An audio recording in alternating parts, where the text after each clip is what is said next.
Bonjour, je me présente, je suis le Dr Saïd Ouamer et nous allons voir ensemble aujourd'hui deux cours. Donc le premier intitulé Antiagrégants plaquettaires et par la suite on verra les thrombolytiques.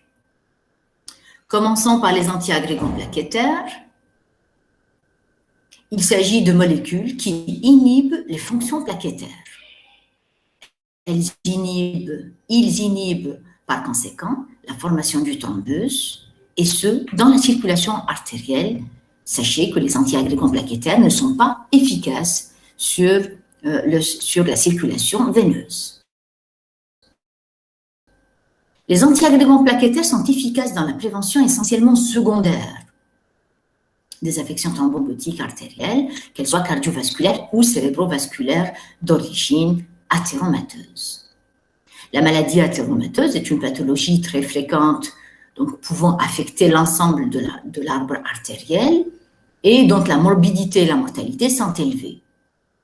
Et c'est là justement que les antiagrégants plaquettaires trouvent leur place, donc c'est une place de choix pour prévenir de façon efficace les événements vasculaires. Un petit rappel physiologique pour vous rappeler que la plaquette est issue de la fragmentation du mégacariocyte, qui est une cellule issue de la moelle osseuse, et c'est la plaquette qui déclenche les mécanismes de l'hémostase.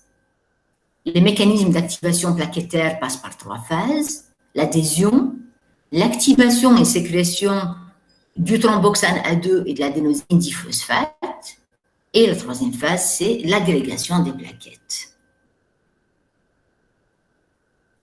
Donc, vous voyez ici, donc, dès qu'il y a une brèche vasculaire, il y a mise à nu du tissu conjonctif vasculaire, le collagène est ainsi mis à nu, et la plaquette va se lier, soit directement au collagène par le biais du récepteur 1A, soit indirectement au collagène par le biais du facteur von Willebrand, via le récepteur GPMP, et le facteur von Willebrand est sécrété par les cellules endothéliales. Donc, vous voyez, après la brèche vasculaire, il y a les plaquettes qui vont venir justement essayer donc d'arrêter le saignement, assurer l'hémostase. Ces plaquettes sont là, elles vont s'activer, il y a une modification de leur morphologie, elles vont émettre des pseudopodes, elles vont s'activer et sécréter de l'ADP et de l'adénosine diphosphate, plutôt l'adénosine diphosphate et du thromboxane A2, et ensuite elles vont venir donc s'agréger, coller à la lésion vasculaire et coller les unes aux autres par le biais donc du fibrinogène grâce à ces ponts de fibrinogène. Nous allons voir la première classe d'antiagrégants plaquettaires qui est représentée par l'aspirine. Sachez que l'acide arachidonique donc, est contenu dans la paroi cellulaire, paroi cytoplasmique. Ce produit donc, est transformé par la cyclooxygénase en prostaglandine H2. Celle-ci va être transformée en thromboxane A2, soit en thromboxane A2, qui est un puissant vasoconstricteur vasculaire et proagrégant, soit en prostacycline, PGI2, qui est un puissant vasodilatateur et inhibiteur de l'agrégation plaquettaire. Et dans la physiologie, il y a un équilibre entre les facteurs vasodilatateurs et les facteurs vasoconstricteurs.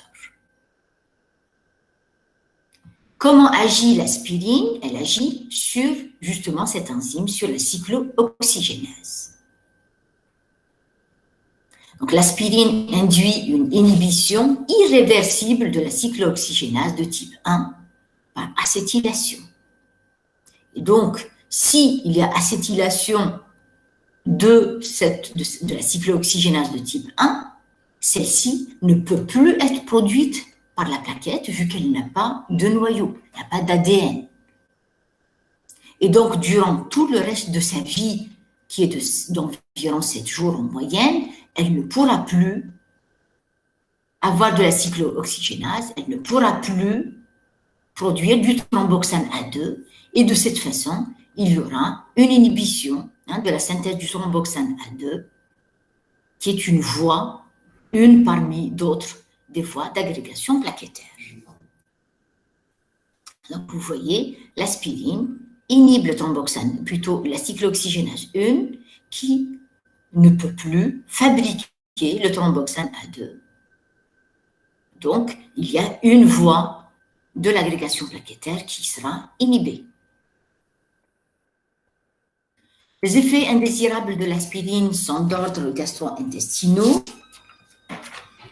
essentiellement liés à l'inhibition, due à l'inhibition de la synthèse des prostaglandines, qui participent à la synthèse du mucus gastrique protecteur contre l'acidité gastrique. Donc, si on donne de l'aspirine, on inhibe la fabrication du mucus, et donc la paroi gastrique peut être lésée par l'acidité, ce qui donne de l'intolérance gastrique. On peut avoir une gastrite érosive, un ulcère, voire saignement. On peut également, parmi les effets indésirables, on peut avoir l'allergie, on peut avoir le syndrome de Rey chez l'enfant. Ces indications, essentiellement la prévention, essentiellement secondaire des complications thrombotiques de l'athérosclérose, donc on les donne après un infarctus du myocarde ou un syndrome coronaire aigu, même donc en dehors de l'infarctus, un ST-, un encore instable. Un AVC, donc également en prévention secondaire après un AVC ischémique ou un AIT. Sachez qu'on les donne aussi en prévention primaire, quoique cette indication est remise en cause par les dernières recommandations de l'ESC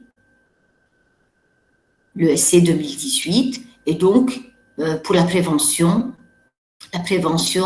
donc primaire des AVC quand il y a des lésions athéromateuses sur les vaisseaux cérébraux, et également dans la prévention primaire quand on a une artériopathie oblitérante des membres inférieurs. Les doses préconisées, donc, lors, par exemple, d'un syndrome coronaire aigu, on donne 250 à 500 mg d'aspirine à mâcher ou par voie intraveineuse, qui sera suivie d'une dose par voie orale à raison de 75 à 100 mg par jour. Les interactions, donc, avec l'aspirine, elles augmentent, il y a une augmentation du risque hémorragique quand on l'associe aux héparines et aux antivitamines K, mais dans plusieurs pathologies, on est amené à les associer. Les contre-indications de l'aspirine sont l'allergie connue, quoiqu'il y a la possibilité de désensibilisation à l'aspirine, l'ulcère gastro-duodénal évolutif, un accident vasculaire cérébral hémorragique, quelle que soit son ancienneté, une diathèse hémorragique, et à chaque fois qu'il y a un risque accru d'hémorragie chez le patient.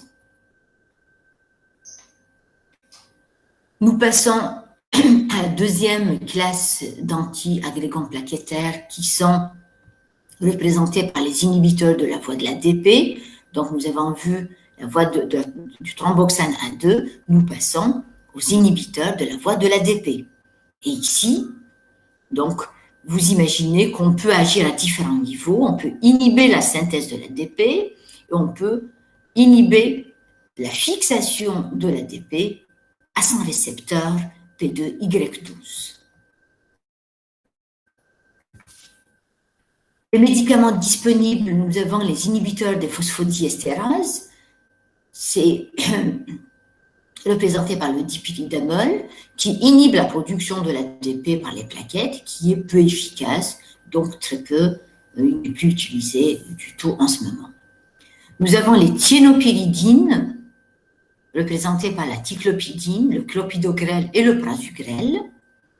Il s'agit de prodrogues, donc qui sont inefficaces, non transformés. Ce sont des prodrogues qui sont inefficaces et qui vont être transformés en métabolites actifs après 2 réactions enzymatiques dépendantes des cytochromes hépatiques. Ces médicaments permettent une inhibition irréversible du récepteur P2Y12. Nous avons les cyclopentyl triazolopyrimidine ou ticagrelor. C'est une molécule qui est active d'emblée, donc qui n'a pas besoin d'une d'une action enzymatique au niveau du foie et qui est très efficace. Elle inhibe la fixation de l'ADP à son récepteur P2Y12, mais de façon réversible. Elle dit qu'elle va agir pendant quelques temps et puis son effet va disparaître et l'agrégation plaquettaire pourra se faire ultérieurement. Nous avons aussi le cangrelor, qui est un analogue de l'adénosine triphosphate, qui permet une liaison réversible avec forte affinité au récepteur P2Y12 et qui est administré par voie intraveineuse. Quels sont les effets indésirables des inhibiteurs de la voie de l'ADP? Essentiellement le risque hémorragique, comme tous les antiagrégants plaquettaires, de rares neutropénies ou thrombopénies sont décrites également, des troubles digestifs et l'élévation des transaminases. Leur contre-indication, c'est l'insuffisance hépatique sévère. Vous voyez, donc vous devinez que nous avons besoin d'une fonction hépatique correcte pour pouvoir transformer les prodrogues, notamment les thiénopyridines, en molécules efficaces. La troisième classe d'antiagrégants plaquettaires est représentée par les inhibiteurs des récepteurs GP2B3A du fibrinogène sur les plaquettes. Donc, en inhibant les récepteurs 2B3A, nous allons inhiber la dernière phase de l'agrégation plaquettaire et donc nous allons empêcher la fixation de l'agrégation des plaquettes entre elles par le biais donc, du fibrinogène qui va se lier à ces récepteurs. Nous avons plusieurs molécules disponibles, la psiximab, le tirofiban, l'eptifibatides, et donc l'utilisation est strictement limitée à la cardiologie interventionnelle. Donc c'est quand on décide de faire une angioplastie primaire, donc lors d'un syndrome coronaire aigu, que l'on va administrer ces molécules-là. La psiximab est un anticorps monoclonal inhibant la fixation du fibrinogène sur les plaquettes et bloquant ainsi la dernière étape essentielle de l'agrégation des plaquettes. Donc, ces molécules, les anti-GP2B3A, sont administrées en association à l'héparine et à l'aspirine. Donc, ils sont donnés notamment concernant la psiximab, on va donner un bolus intraveineux qui sera suivi d'une perfusion intraveineuse, essentiellement dans les angioplasties coronaires à haut risque de complications thrombotiques et quand il y a une charge thrombotique importante, donc beaucoup de thrombus, afin d'éviter, donc de permettre donc la dissolution et l'éviction de l'agrégation plaquettaire. Voilà. Le principal risque rencontré avec son utilisation, c'est le risque hémorragique, comme tous les antiagrégants plaquettaires, et plus rarement la thrombopénie et la réaction allergique. Ces contre-indications sont essentiellement l'allergie, la thrombopénie, l'accident vasculaire cérébral récent, le traumatisme crânien, la tumeur intracrânienne, les troubles de l'hémostase connus, l'hypertension artérielle sévère, la grossesse et l'allaitement. Quelles sont les indications des antiagrégants plaquettaires? Donc, sachez ou retenez qu'ils sont essentiellement indiqués en prévention secondaire des complications thromboemboliques artérielles. Donc, à la suite d'un accident vasculaire cérébral ischémique, qu'il soit transitoire ou permanent, et dans les coronaropathies au décours, donc pendant le syndrome coronaire aigu et après la phase aiguë des syndromes coronaires aigus. Également, on pourrait donc les prescrire en prévention primaire, mais cette indication reste discutée et elle reste donc remise en cause par les dernières recommandations. On les donne dans les artériopathies oblitérantes des membres inférieurs, donc le patient qui est artéritique, qui se plaint de claudication intermittente, voire des stades plus graves d'artériopathie, et quand on a des plaques carotides, donc qui risquent de se déstabiliser, de se rompre et d'envoyer un caillot dans le cerveau et occasionner un accident vasculaire cérébral de type ischémique. Les contre-indications et les effets secondaires des antiagrégants plaquettaires sont essentiellement, les contre-indications donc c'est le risque hémorragique qui est associé à leur utilisation. Mais malgré cela, et compte tenu du risque thrombotique majeur, il est parfois, mais plutôt, il est souvent recommandé d'associer les antiplaquettaires entre eux, comme l'association aspirine et avec les inhibiteurs de la voie de l'ADP, donc notamment, ou les inhibiteurs, donc c'est-à-dire les inhibiteurs aussi des récepteurs P2Y12 en cas de syndrome pulmonaire aigu, et même avec les anticoagulants. Donc à la phase aiguë, on est amené à associer l'aspirine aux inhibiteurs des récepteurs P2Y12 avec les héparines de bas poids moléculaire. Donc voilà, concernant les antiagrégants plaquettaires, donc vous voyez que malgré le risque hémorragique, nous associons plusieurs thérapeutiques avec, donc il y a toujours un risque hémorragique, c'est pourquoi nous associons de façon systématique donc des inhibiteurs de la pompe à protons pour protéger justement de ces complications. Passons maintenant aux thrombolytiques.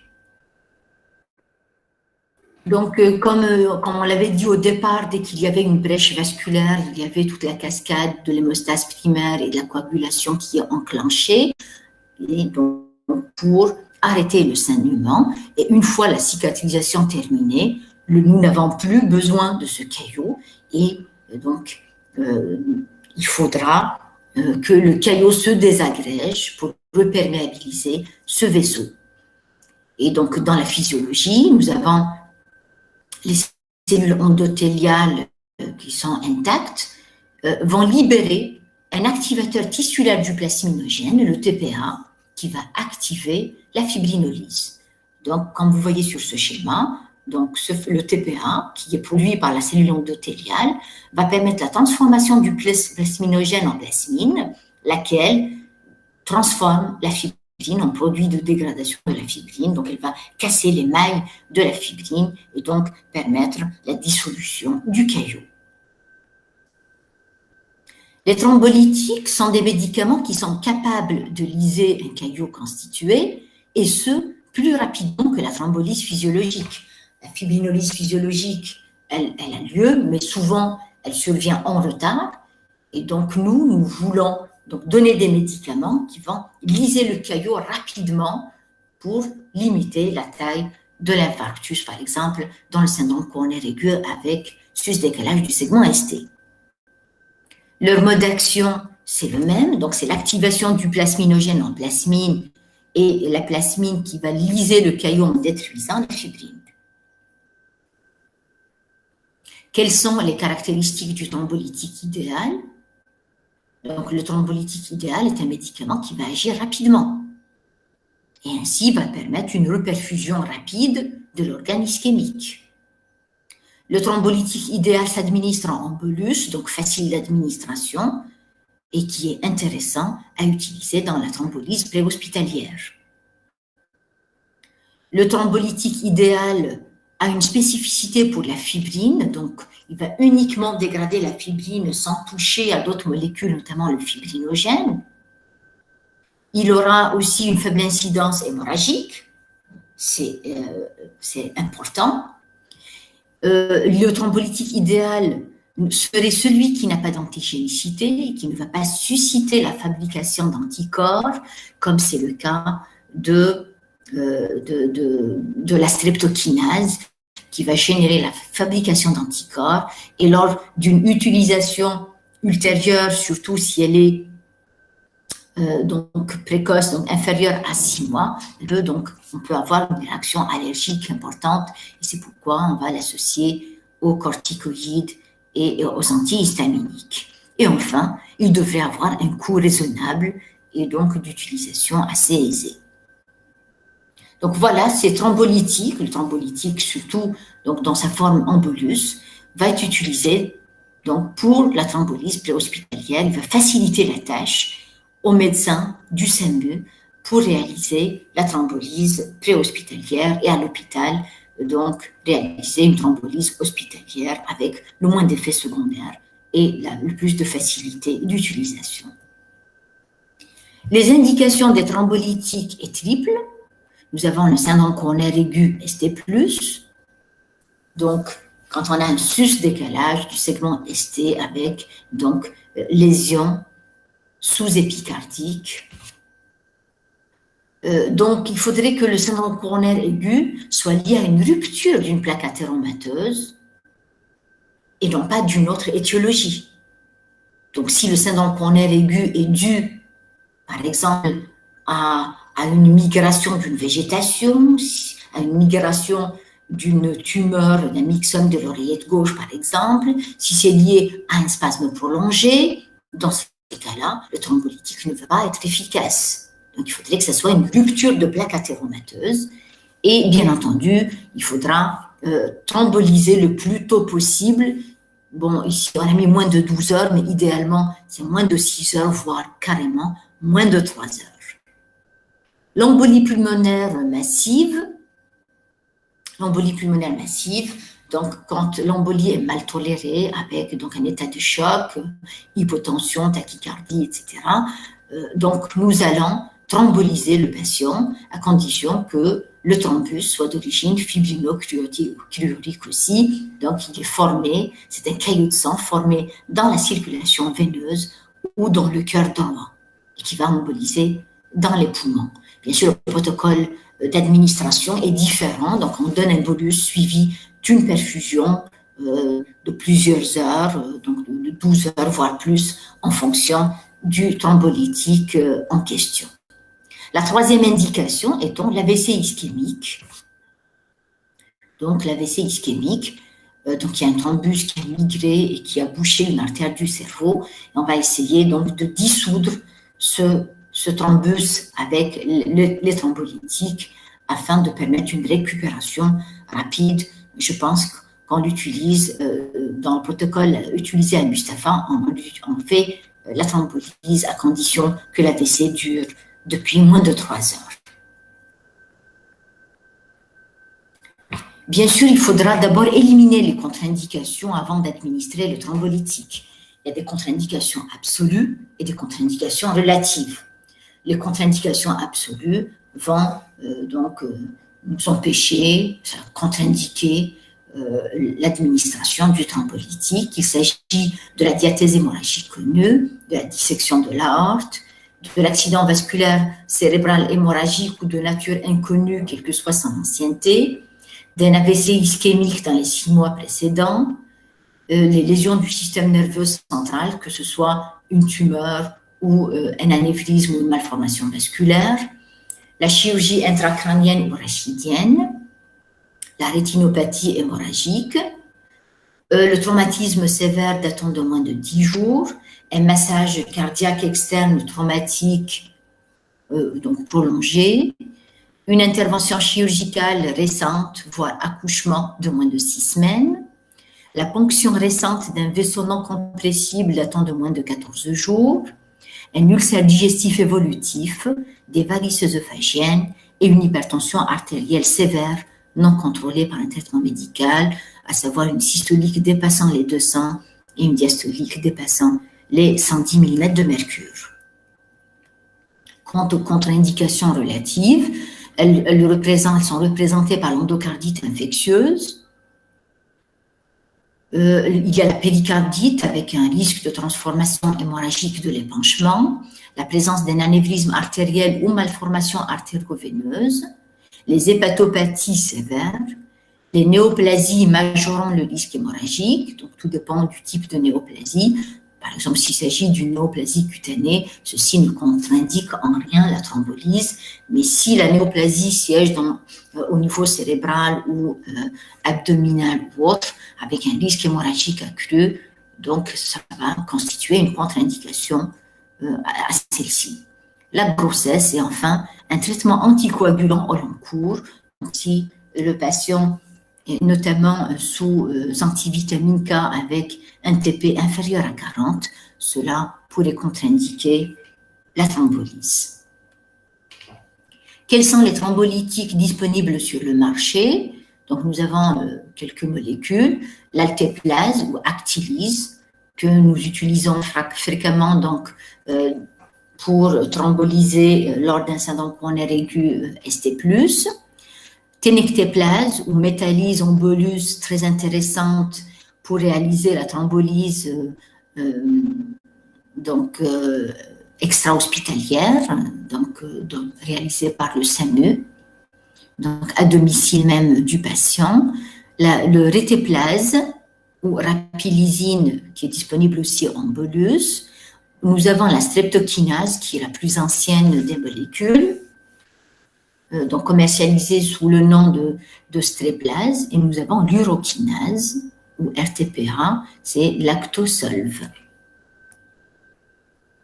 Les complications de la thrombolyse sont les arythmies de reperfusion.